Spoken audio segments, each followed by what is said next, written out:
행복한 안식일입니다. 한 주간 평안하셨습니까? 저는 지난 일요일부터 수요일까지 하페 캠프그라운드에서 있었던 하페 교육을 참여하고 왔습니다. 특별히 이번에는 예기치 않은 아주 커다란 사고나 사건을 경험한 사람들 혹은 목격한 사람들을 우리가 어떻게 목회자로서 접근하고 또 그들에게 위로를 전할 수 있는지에 대한 부분들을 좀 배웠습니다. 제가 비록 합회 모임으로 인해서 조금은 분주했습니다. 왜냐하면 거기가 전화가 안 터지거든요. 잘 인터넷도 그 장소, 교육 장소에서만 딱 터집니다. 방에서는 아무것도 안 돼. 전화도 잘 안 되고. 그래서 한편으로는 조금은 이제 마음의 평온함이 있는 그러나 설교 준비에는 조금 어려움이 있는 그런 시간들을 보냈습니다. 그런데 그럼에도 굉장히 행복한 한 주를 보낸 것 같습니다. 지난주 있었던 그 침례식을 생각하면서 또 사진들을 보면서 참 행복했습니다. 우리 지난 시간에 진퇴양난이었던 다윗의 모습을 보았습니다. 이스라엘과 블레셋의 전쟁 속에서 블레셋 연합군의 일원이 되어서 전쟁에 참여할 수밖에 없었던 그 다윗의 모습. 그런데 블레셋 연합군의 반대로 인해서 결국 무산이 되고 그들은 그들의 처소 이제 시글락으로 돌아오게 되죠.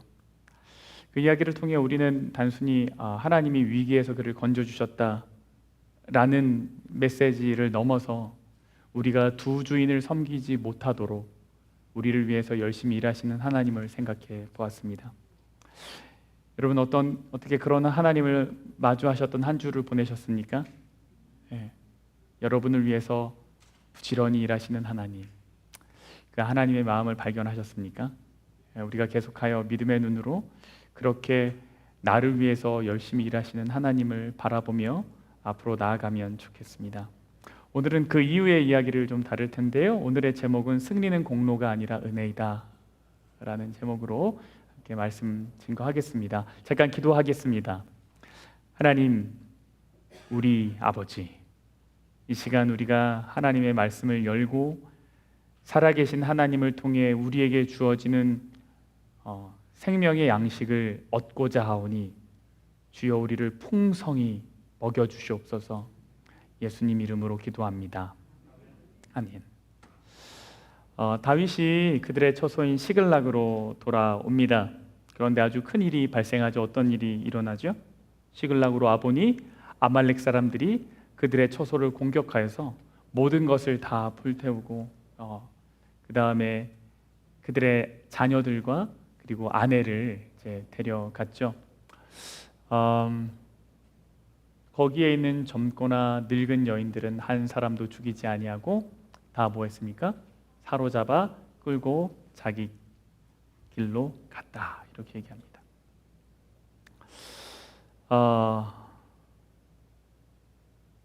다윗의 마음이 어땠을까요? 이 장면을 본 다윗의 마음이, 다윗과 그와 함께한 백성이 뭐라고 얘기하냐면 4절에 보니까 이렇게 얘기해요. 다윗과 그와 함께한 백성이 울 기력이 없도록 소리를 높여 울었더라. 울 기력이 없도록 소리를 높여 울었더라. 여러분 이렇게 울어보신 적 있으십니까? 더 이상 울 기력이 없을 만큼 우는 거죠. 이때 다윗의 마음이 어땠을까요?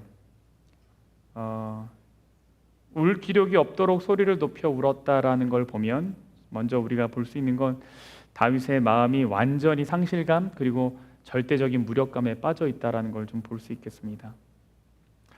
그들의 자녀들 그리고 그들의 삶, 그들의 아내들 모든 것이 하루아침에 다 사라지고 잿더미가 되었습니다. 사울을 피해서 가장 안전하다고 생각했던 곳으로 도망했는데 그러나 거기 역시도 다 무너져 버렸죠. 그러니까 모든 것을 잃어버린 철저한 무력감, 다윗이 느끼고 있었을 겁니다.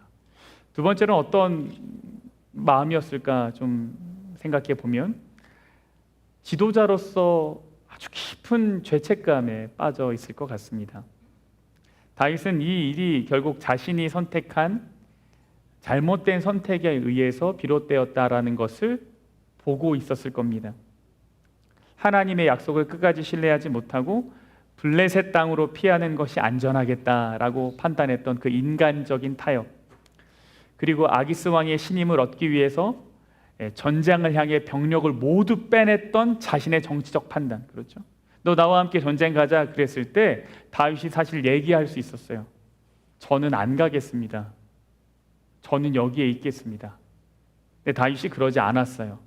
모든 병력을 빼내어서 아기스와 함께 하기로 선택했습니다.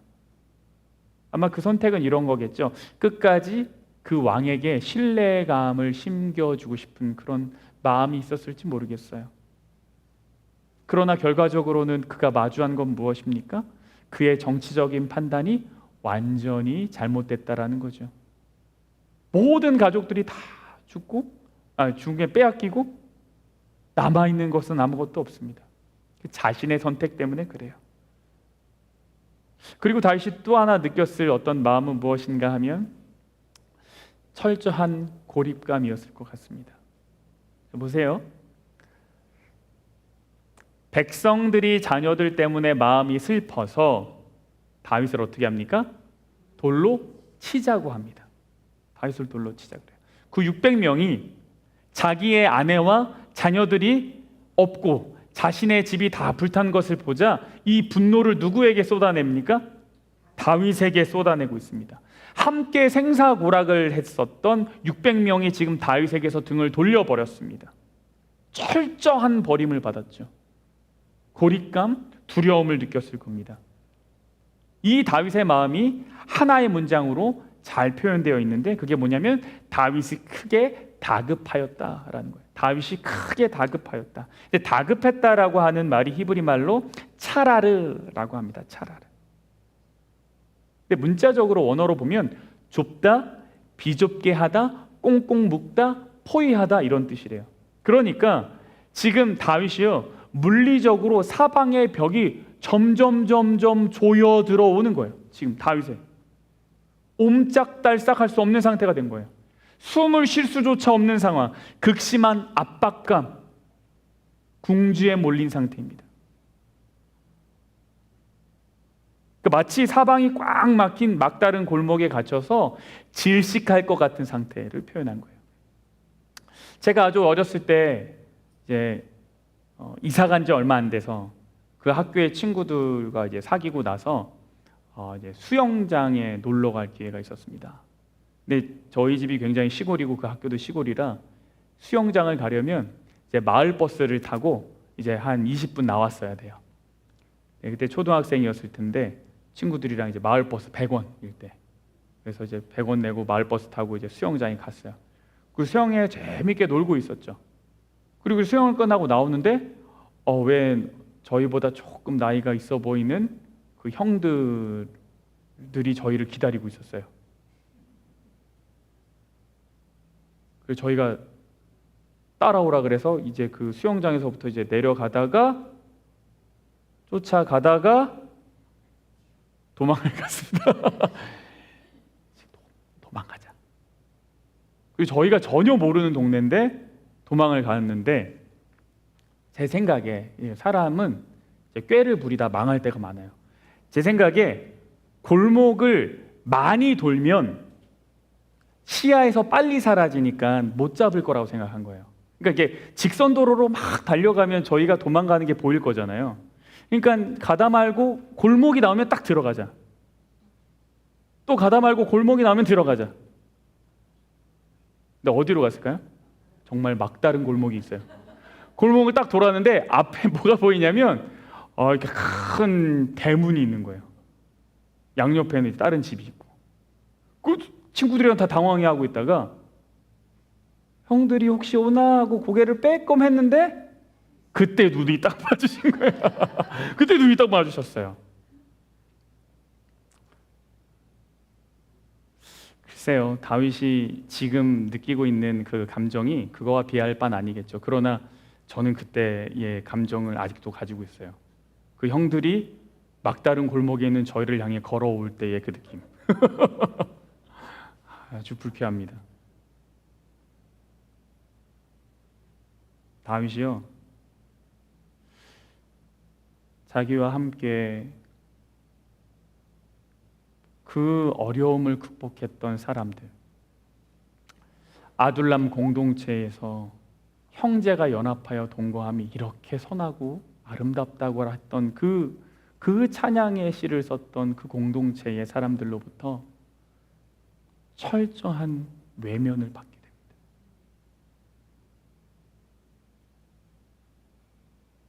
동족과의 전쟁에서 드디어 피할 길이 정말 하나님의 은혜로 생겨가지고 그 피할 길을 향해서 돌아왔더니 거기는 사방이 막힌 곳이었어요.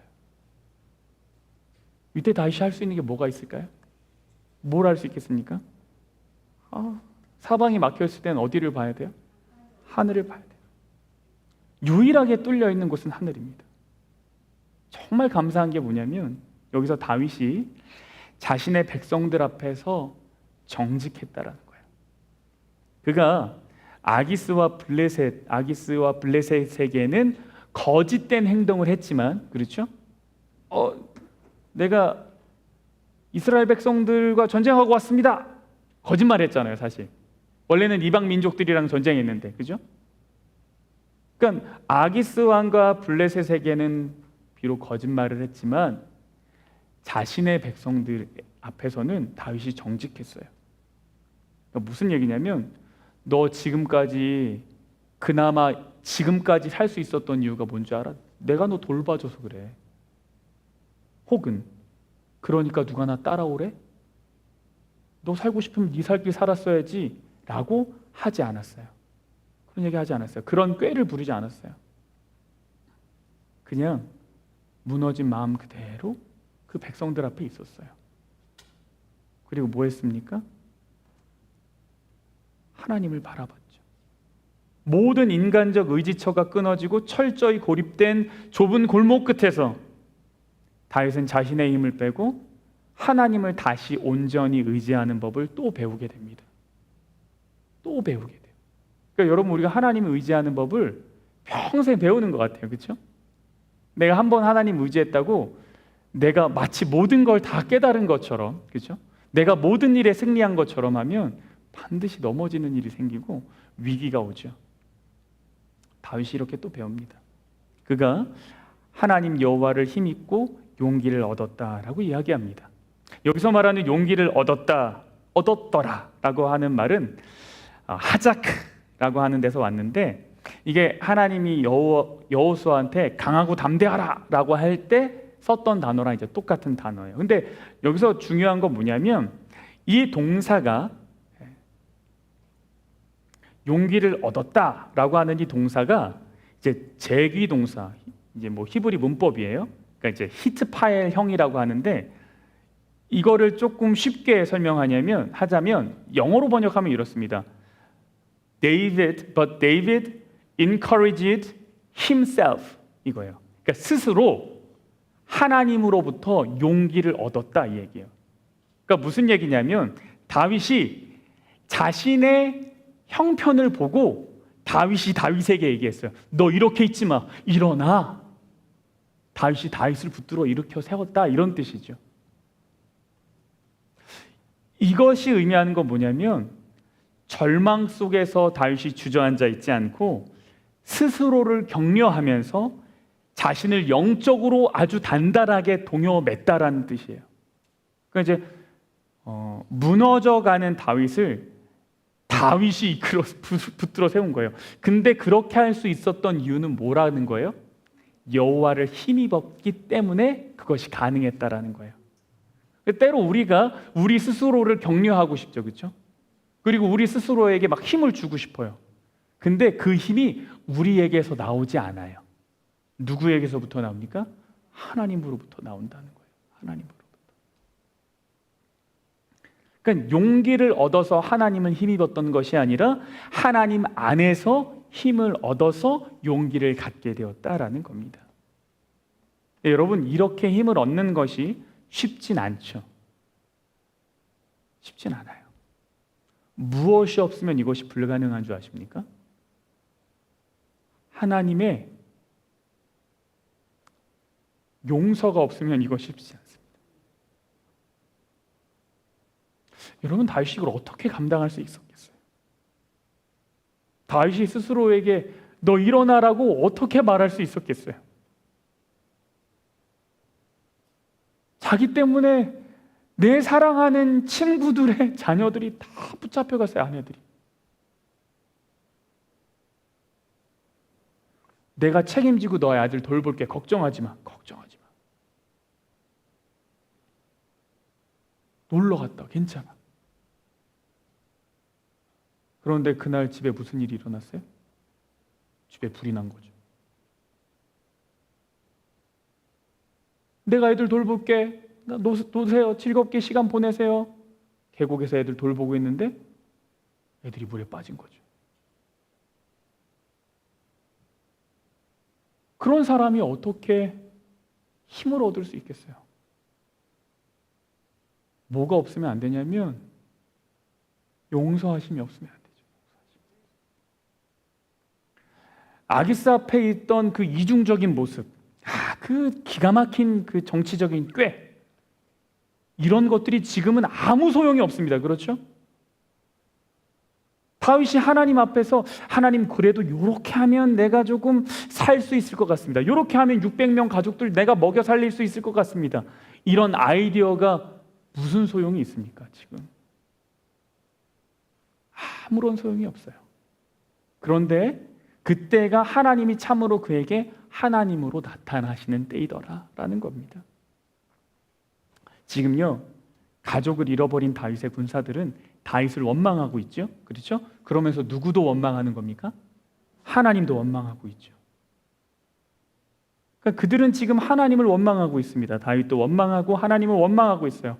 그런데 여기서 등장하는 이 하나님을 보세요. 어떤 하나님이라고 말합니까? 그의 하나님이에요. 그의 하나님. 모두가 하나님을 원망하고 있지만 그 순간 다윗에게 그 하나님은 철저하게 다윗의 하나님이었습니다. 아멘? 아멘. 다윗이 지금 나의 하나님이라고 말하고 있어요. 우리도 이런 순간이 있습니다. 때로 원하지 않는 사방의 압박감이 몰려오죠. 원치 않은 결과를 보죠. 심지어 그것이 누구 때문입니까? 나 때문이에요. 내가 실수해서 그래요. 모든 문이 닫히고 좁아지고 숨이 막히고 벼랑 끝에 섰습니다. 근데 그때 나를 찾아오시는 분은 나의 하나님입니다. 다른 사람의 하나님이 아닙니다. 철저하게 나의 하나님입니다. 여러분, 하나님 아버지가 여러분 각자의 아버지입니다. 내가 아플 때 하나님은 남의 집 하나님으로 오지 않아요. 나의 하나님으로 오시죠. 야곱의 하나님, 이삭의 하나님, 아브라함의 하나님, 이렇게 하나님의 이름이 등장하는 것은 하나님이 그들의 하나님에서 끝나는 것이 아니라 누구의 하나님이 된다는 약속입니까? 나의 하나님이 된다는 약속. 그러니 여러분, 기도하실 때 정말 사방이 막힐 것 같을 때 이렇게 기도하십시오. 나의 하나님, 나의 하나님, 나의 아버지,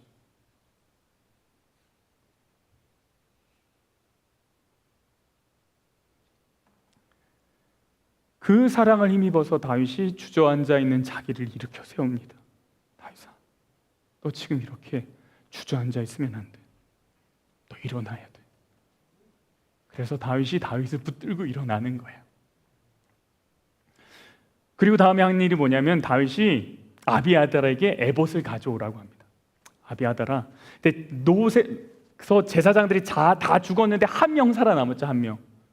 그 한 명이 다윗에게로 도망올 때, 피할 때 뭘 가지고 오냐면 제사장의 에봇을 가지고 옵니다. 제사장의 에봇을 가지고 와요. 다윗이 그 에봇을 가져오라고 합니다. 그리고 하나님께 물어봅니다. 하나님, 우리가 그들을 따라잡을 수 있겠습니까? 기도가 등장하지 않았을 때 이 어려움을 겪으면서 다윗이 다시 하나님께 물어보기 시작하죠. 하나님은 뭐라 그래요? 예스라 그래요. 예스. 그럼 도로 찾을 것이다. 따라잡을 뿐만 아니라 도로 찾을 것이다. 여러분, 블레셋으로 도피한 그의 인간적인 타협이 부른 대참사였음에도 불구하고 지금 하나님께 질문하고 있는 다윗을 하나님이 꾸짖지 않으셨습니다. 이거 네가 자초한 결과다. 이제 와서 나를 찾냐? 시글락으로 올 때 나한테 하나도 안 물어보더니 이제 와서 나한테 물어보냐? 이렇게 꾸짖지 않으셨습니다. 뭐라 그러시냐면 반드시 도로 찾으리라고 하는 확실한 구원의 약속을 주셨습니다. 근데 이게 너무 은혜롭죠. 왜냐하면 죄책감에 눌려있던 다윗과 분노하던 동료들, 이 둘 모두에게 조건 없는 하나님의 은혜가 선포되는 가슴 벅찬 순간입니다. 그리고 그들이 한 마음이 되어서 아말렉 사람을 쫓기로 하죠. 여러분, 이것이 우리 삶에 필요하다고 생각해요. 죄책감에 짓눌린 사람, 분노하는 사람, 갈라진 관계, 이미 울 기력이 없을 정도로 모든 에너지를 소진한 상태, 이러한 슬픔과 피로로 완전히 마비된 육체와 영혼에게 그들을 다시 일으켜 세우는 건 무엇입니까? 단순히 긍정적인 마인드 컨트롤이 아닙니다. 그들을 다시 일으켜 세우고 그들을 다시 하나로 묶는 것은 무엇입니까? 확실한 하나님의 약속입니다. 아멘. 너희가 도로 찾으리라. 하나님이 약속하셨어요. 그러니까 그들의 마음이 다시 하나가 되고 힘을 얻는 거죠. 하나님의 말씀이 인간의 분노를 덮고 찢어진 공동체를 순식간에 하나로 묶어버렸습니다.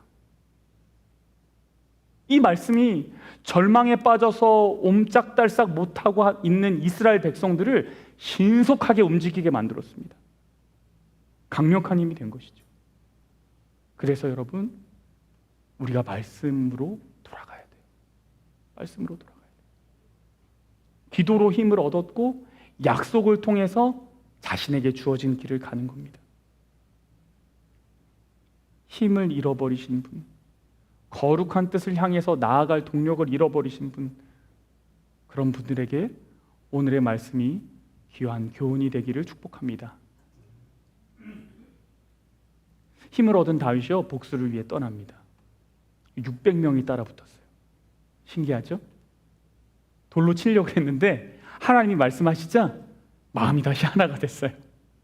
그리고 이제 그 아말렉들을 쫓아갑니다. 그런데 가던 중에 200명이 너무 힘든 거예요. 너무 힘든 거예요. 그래서 200명은 부솔 시내를 건너지 못하고 400명만 그 시내를 건너게 됩니다.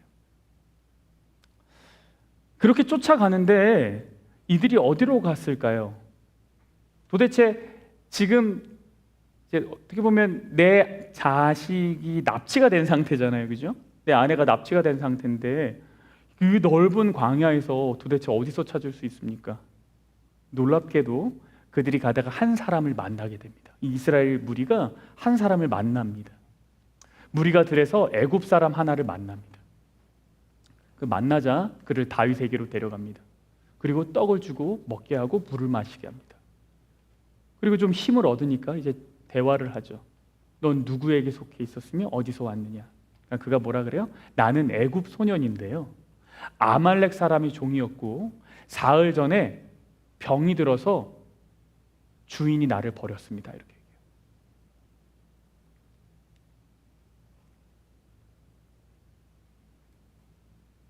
알고 봤더니 이 애굽 소년이 누구였냐면 아말렉과 함께 전쟁에 참여했었던 그 사람이었던 거예요.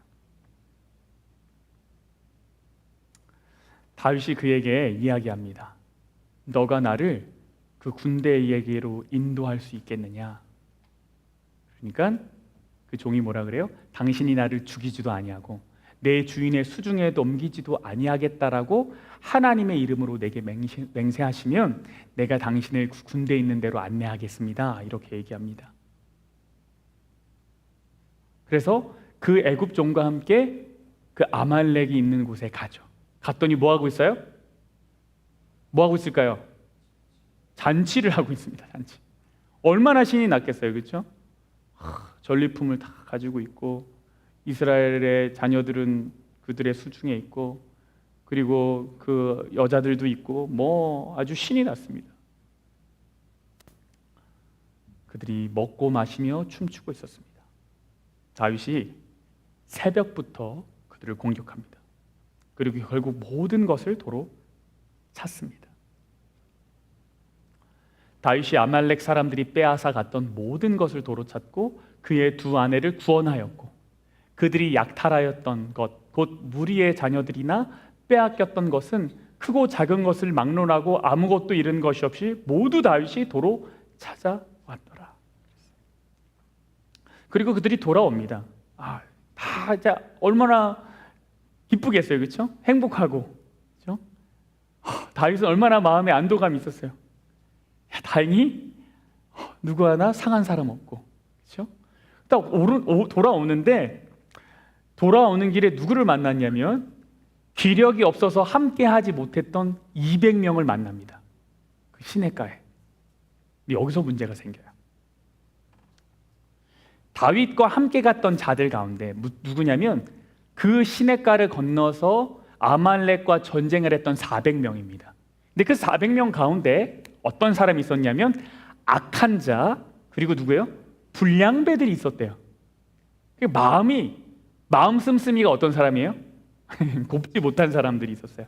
그들이 뭐라 그러냐면 저 200명은 우리랑 함께 전쟁에 참여하지 않았으니까 그들에게 전리품은 주지 말고 빼앗겼던 아내와 자녀들만 주고 끝내자 이렇게 얘기하는 거예요.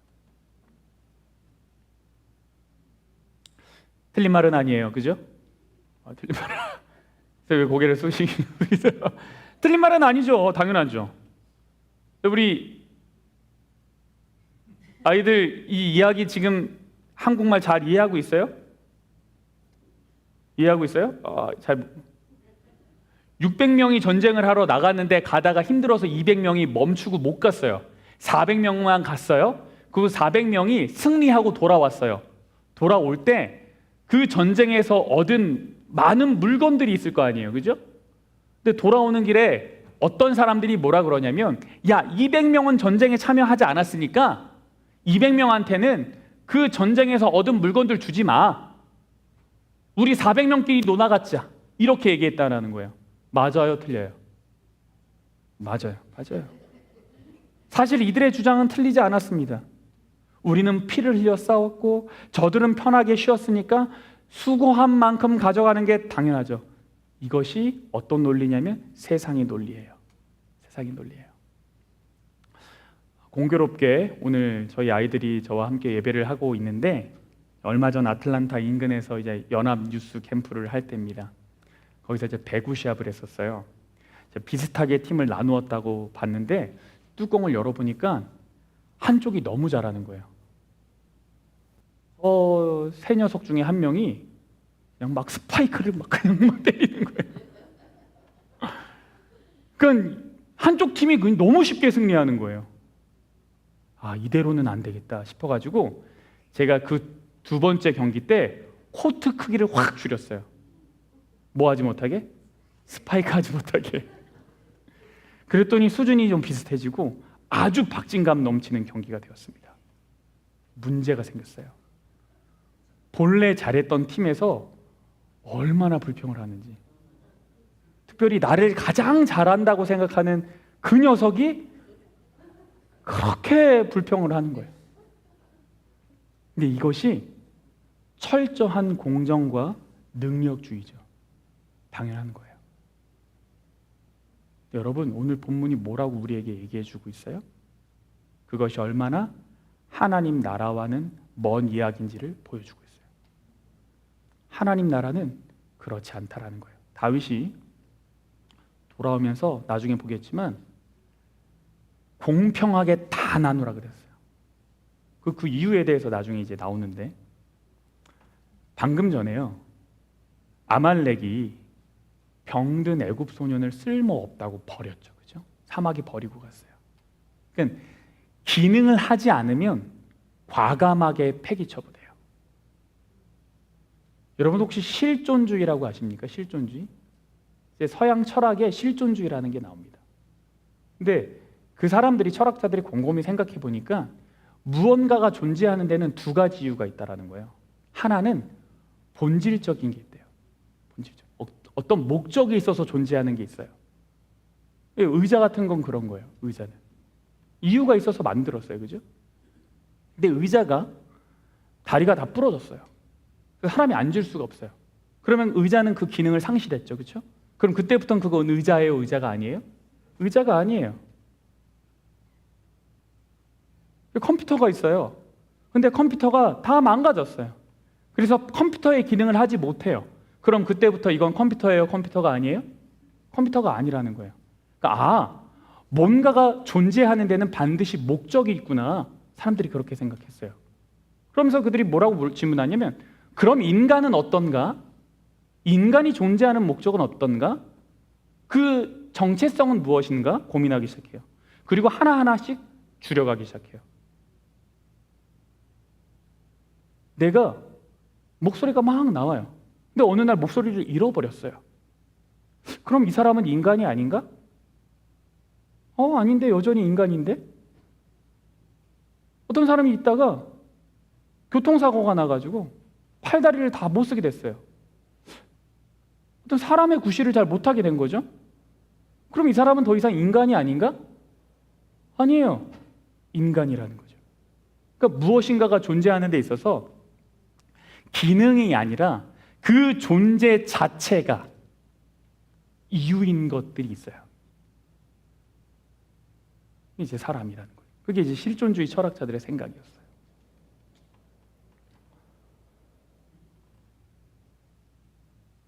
기능을 하지 않으면 과감하게 폐기 처분한다. 이것이 아말렉의 논리였고, 그 아말렉의 논리가 똑같이 이스라엘 안에서 작용하고 있습니다. 400명의 용사들은 200명의 용사들이, 동료들이 쓸모없다. 전혀 기능을 하지 못했으니까 해당 사항이 없다라고 얘기하는 거예요. 그때 뭐라 그래요? 다윗이 나의 형제들아, 여호와께서 우리를 보호하시고 우리를 치러 온 그 군대를 우리의 손에 넘기셨은즉 그가 우리에게 주신 것을 너희가 이같이 못하리라. 이렇게 얘기합니다. 전쟁의 승리가 400명 때문에 온 것이 아니라 누구 때문에 온 것이라는 거예요? 하나님으로부터 온 거라는 거예요.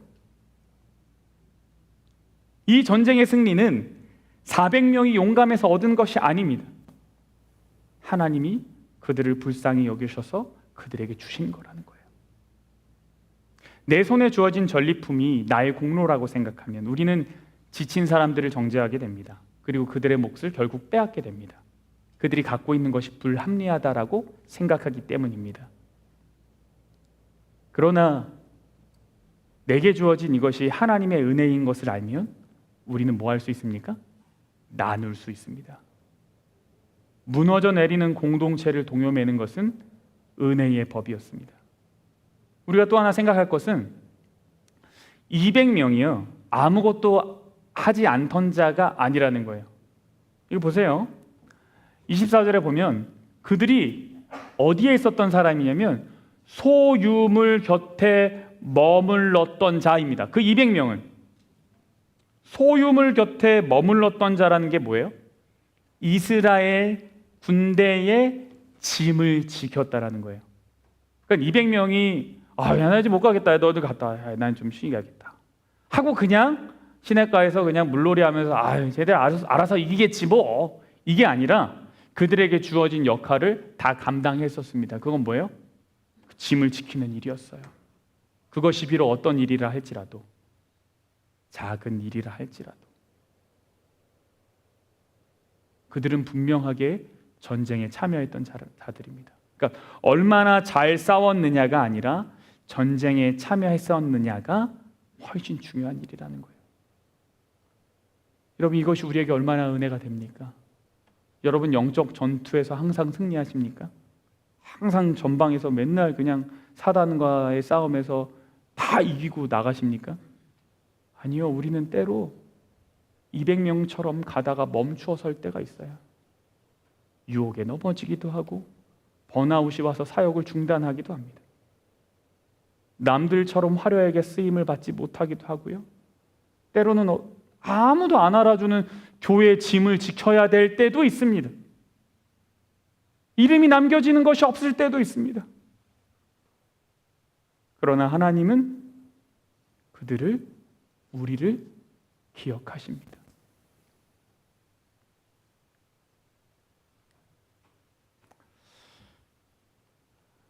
이 이야기를 통해서 우리가 생각할 것은 무엇인가 하면, 어떻게 다윗이 그러한 은혜의 통로가 되었을까 하는 것입니다. 다윗이요, 영적으로 파산을 했었기 때문에, 그것을 인정했기 때문에 은혜가 시작할 수 있었습니다. 다윗이 시글락에서 마주한 잿더미가요, 단순히 재산의 손실이 아닙니다. 자기의 꾀, 자기의 의, 이것이 완전히 파산되는 순간이었습니다. 맞습니까? 네. 그는 살기 위해서 아기스 왕에게 아부를 했습니다. 자신의 지혜와 정치적인 어떤 정치력으로, 흔히 말하면 그 스스로의 지혜와 공로로 위기를 벗어날 수 있다고 믿었습니다. 그러나 그것은 결과적으로 완전한 실패였습니다. 은혜는 내가 무엇인가를 할 수 있다고 믿는 그 공로주의가 철저히 박살나는 자리에서 시작합니다. 내 지혜, 내 경험, 내 능력이 아무런 소용이 없구나라는 것을 뼈저리게 느끼면 그때 무엇이 시작하냐면 은혜가 시작합니다. 말씀을 준비하면서요, 제가 이 전리품을 분배한 다윗의 선택을 보고 참 은혜롭기는 한데, 우리의 실상과는 너무 멀다 이런 생각을 계속 했었어요. 하다못해 우리 교회에서 연말에 게임을 해도 말이죠, 1등이랑 4등 선물 똑같아 봐요. 이게 뭐냐? 이게 뭐냐? 그럼 우리가 어떻게 합니까? 그 사회자와 진행했던 기획자들이 어떻게 합니까? 아무것도 못 받은 사람이 있으면 손 들어보세요. 맨날 이러잖아요. 어떻게든 하나 주려고, 그죠? 네. 근데 하다못해 교회 안에서도 1등과 4등 선물 똑같으면 안 해요. 항상 그래서 수작을 부리죠. 아이들 데리고 뭔가 할 때 1등 선물, 4등 선물 안 알려주고 똑같은 거 준비한 다음에 경쟁 붙인 다음에 결국 다 똑같은 거죠. 그러면은 가끔 애들이 얘기해요. 막 좋아하다가 이럴 거면 우리 왜 한 거야? 막 이렇게 얘기할 때 있어요. 제가 이것을 보면서, 다윗을 보면서, 참 은혜롭기는 한데 우리 현실과는 너무 거리가 멀다, 이런 생각을 계속하면서 봤어요. 이게 너무, 이걸 어떻게 이해할 수 있을까? 어떻게 우리 일상에 이걸 다 적용할 수 있을까? 그렇게 살아갈 수 있을까? 근데 제가 이거 계속 고민하면서 보니까 이 고민을 하는 이유가, 제가 너무 분배에 초점이 맞춰져 있구나라는 생각이 들었어요. 이게 분배의 초점이, 공의라는 것 자체를 분배의 초점을 맞추면 그 생각에 빠지게 돼요.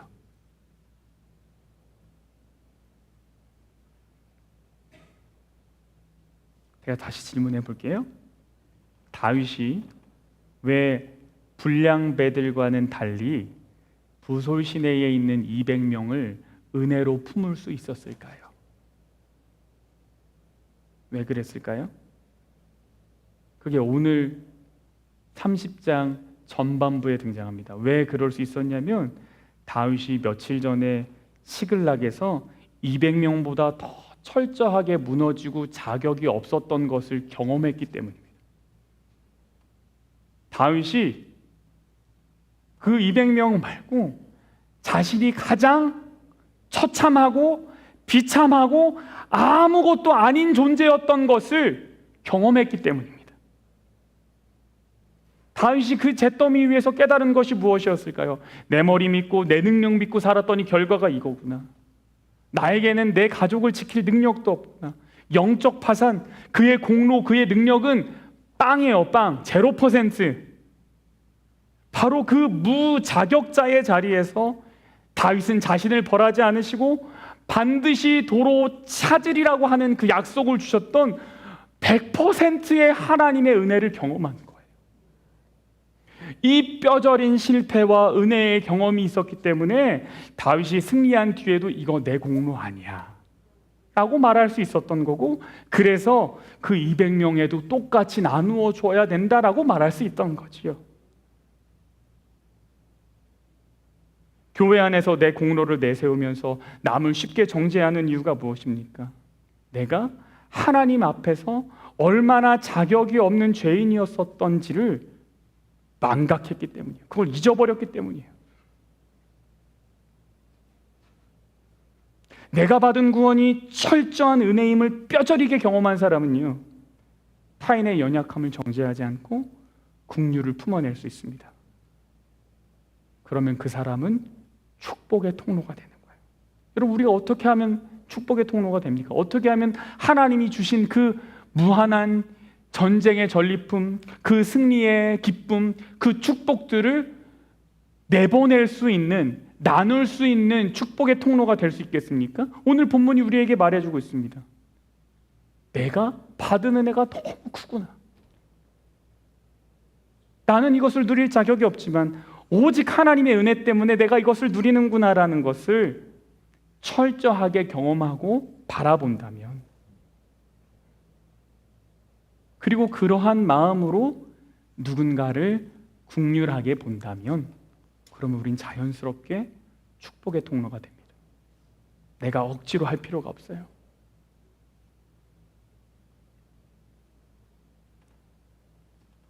여러분, 그들의 승리의 동력은 그들의 결단이 아니라 하나님의 약속과 말씀이 있었습니다. 그것이 그들을 이렇게 움직이게 만들었습니다. 능력주의, 공로주의는 끊임없이 너 안에의 힘을 쥐어짜라고 요구를 하지만, 은혜의 복음은 외부로부터 오는 하나님의 약속을 붙잡으라고 우리를 초청합니다. 다윗의 회복과 승리의 모든 과정은 철저하게 하나님이 주신 약속을 쫓아갔던 결과입니다. 여러분, 이번 한 주 동안 이 세상은 여전히 공로주의 아니겠습니까? 그렇죠? 이 공로주의가 만연한 세상에서 살아가실 때 누군가 여러분에게 너 도대체 네가 뭔데 자격이 뭔데 무슨 근거로 이런 걸로 몰아세운다면 내 안에 그 빈약함을 쥐어짜내려고 애쓰지 마시고, 대신 내가 반드시 도로 찾으리라고 말씀하셨던 그 하나님의 약속을 바라보고 붙잡는 우리 모두가 되면 좋겠습니다. 그리고 나를 위해서 대신 싸우시는 그 십자가 뒤로 숨으시면 좋겠습니다. 우리가 내 공로를 십자가 앞에 내려놓고 그저 받은 은혜를 흘려보내는 축복의 통로가 될 때, 우리 교회와 우리의 가정이 세상이 줄 수 없는, 정말 세상이 줄 수 없는 가장 따뜻한 회복의 자리가 될 것임을 믿습니다. 오늘 기억합시다. 우리의 구원도 우리의 삶도 승리는 공로가 아니라 오직 은혜입니다.